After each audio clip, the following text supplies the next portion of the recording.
అంటే 3000 ఓట్లు వస్తాయో లేదో అని అనుమానం వ్యక్తం చేశారు. బట్ 3 రౌండ్లకి 2277 వచ్చాయంటే కొంత రెస్పెక్టబుల్ ఓటింగ్. ఇప్పుడు మేము డిపాజిట్లు వస్తాయా, మేము గెలుస్తామా, ఓడిపోతామా, మా పరువు దక్కుతుందా లేదా, ఇవన్నీ అంచనాలు వేస్తూ వాటి మీద మమ్మల్ని కామెంట్ చేయమన్నారు. అంటే ఒక్క విషయం, ఇంతకుముందు అనుకున్నట్లుగా 3వ ప్లేస్ లో ఉన్నప్పుడు అండ్ హీటెడ్ గా అది తెలియదండి, ఇక ప్రజలకి ఇస్తాం, ప్రజలు చెప్తారు. డిప్లొమాటిక్ ఇప్పుడు 3 రౌండ్లు అయ్యాయి కదా. తెలంగాణ ఏ పార్టీ కూడా 3వ పార్టీకి డిఫైడ్ ఏ పార్టీ రాలే, ఇది అది కాదు.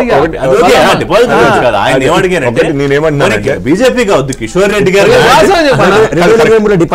అయితే నేను చెప్తాను ఒక విషయం చెప్పాను కదా, మిరకిల్ జరిగిందన్నారు. ఆ మిరకిల్ ఏంటో, దానికి కారణం ఏంటో నేను చెప్పాను. -5 నుంచి +5. ఎంఐఎం అభయహస్తంతో ముందుకెళ్తోంది, కాంగ్రెస్ గెలవచ్చు అని చెప్పి నేను అనుకుంటున్నాను ఆ అడ్వాంటేజ్ తో. ఎందుకంటే ఇది బేసికల్లీ ఈ డెమోగ్రఫిక్ అట్లాంటిది. అదే వేరే కాన్స్టిట్యుయెన్సీలో అయితే డిఫరెంట్ గా ఉండేది. ఈ కాన్స్టిట్యుయెన్సీ దాదాపు 30% మైనారిటీ ఓట్ బ్యాంక్ ఉండడంతో అతను ఎంఐఎం క్యాండిడేట్ అవ్వడము, ఇదంతా అన్ని కలిసి వచ్చి, లేకపోతే ఇంత ప్రయాస చేసి అజరుద్దీన్ గారికి మినిస్ట్రీ ఇచ్చి అటు పాకిస్తాన్ ఆర్గ్యుమెంట్ మన దగ్గర పెట్టి మన సైనిక దళాల్ని తక్కువ చేసి ఇదంతా గెలవకపోతే ఇంకేమైనా ఉందా sir? Muslims is equal to Congress, Congress is equal to Muslims అని చెప్పి అన్న తర్వాత కూడా ఇక గెలవకపోతే ఇక 18,000 చేస్తుంది. 16 నుంచి 18,000. 2014లో మేము సాధించినటువంటి మెజారిటీ దాదాపుగా మాకు వచ్చిన ఓటు బ్యాంక్ 30%.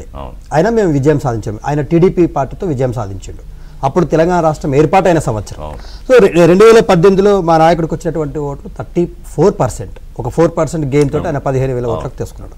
2023కి వచ్చేసరికి 43% ఓటు బ్యాంకుతో 16,000 పైచలకు మెజార్టీతో మేము గెలిచినాం.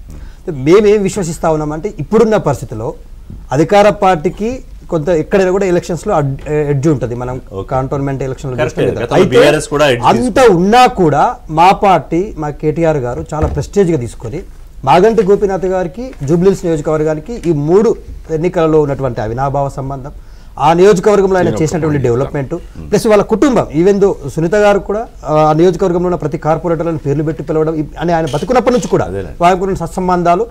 మేము మా క్యాడర్ కూడా సిన్సియర్ గా బేరీజ్ వేసుకుంటే నెంబర్ చెప్పండి. మేము ఒకటే అండి, మేము 6,000 నుంచి 8,000 మెజారిటీతో 16 నుంచి 18,000తో కాంగ్రెస్ అభ్యర్థి గెలుస్తారని కాంగ్రెస్ ప్రతినిధి ధీమా అయితే 6 నుంచి 8,000తో బీఆర్ఎస్ గెలుస్తుందని బీఆర్ఎస్ ప్రతినిధి దత్తాత్రేయ గారు ధీమా వ్యక్తం చేస్తున్నారు. రైట్, మీరు పాయింట్ చెప్తాను మీకు. సెంటిమెంట్ అనేది ఎప్పుడైనా కానీ పీక్లో ఎప్పుడు ఉంటుంది. మనము తెలంగాణ వచ్చినప్పుడు తెలంగాణ సెంటిమెంట్ పీక్ ఉంటుంది. అది ఉన్నప్పుడు బీఆర్ఎస్కి 63 వచ్చాయి. ఎందుకంటే 2 వర్గాలు అప్పుడు బీఆర్ఎస్తో లేవు.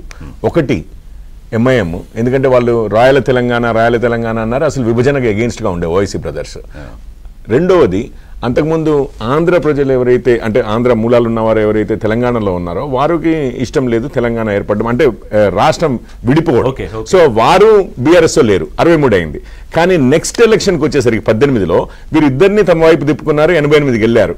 ఈ పోయిన ఎలక్షన్లో వీళ్ళ దగ్గర నుంచి ఎంఐఎం మాత్రము ఇది ముస్లిం ఓట్ బ్యాంక్ మాత్రం కాంగ్రెస్ వైపు వెళ్ళింది. కానీ సిటీలో ఉన్న ఈవెన్ ఆంధ్ర మూలంలో ఉన్నవారు ఇంకా బీఆర్ఎస్ తోటే ఉండే.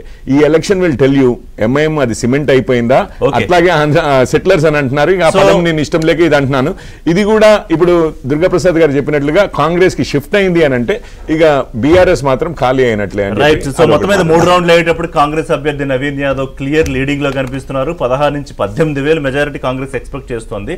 బట్ నా అంచనా అయితే అంత మెజారిటీ వచ్చే అవకాశం ఉండకపోవచ్చు. ఇప్పటివరకు అయితే నేరో కాదు కానీ కొద్దిగా ఎడ్జ్ ఇటువైపు కాంగ్రెస్ వైపు వెళ్ళిపోయింది. ఎగ్జిట్ పోల్ ఫలితాలు చెప్పినా 3 ఆఫ్ ది జూబ్లీహిల్స్ చూసినా కూడా కాంగ్రెస్ పార్టీ